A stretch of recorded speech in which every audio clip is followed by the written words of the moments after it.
Hello.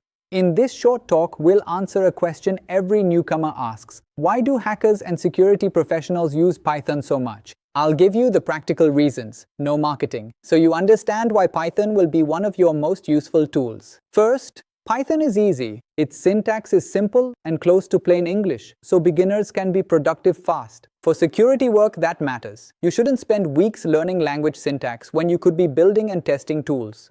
Clear code also makes audits and collaboration simpler when teams review scripts. Second, the ecosystem. Python has libraries for almost anything you need. Networking, web requests, parsing, cryptography, SSH, packet handling, and more. Libraries like Requests, Paramiko, and Scapy let you focus on the security logic rather than low-level plumbing. That drastically speeds up development. Third, rapid prototyping. In penetration testing or incident response, you often need one-off tools quickly to test a hypothesis or automate a repetitive task. With Python, you can write a working prototype in minutes and iterate quickly. This makes your workflow far more efficient.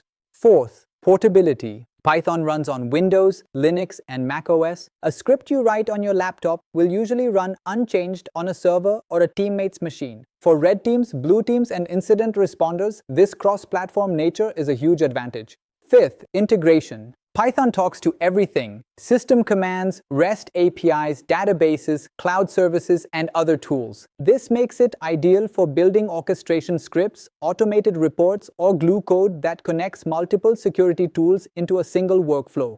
6. Community. Large community support means many security tools, examples, and tutorials already exist. Want to learn a technique? Chances are you'll find open source code to study that lowers the learning curve and lets you reuse battle-tested code responsibly. Seventh, readable code equals maintainable code. Security scripts are often shared across teams and revisited months later during audits or incident investigations. Python's readability reduces mistakes and speeds up review.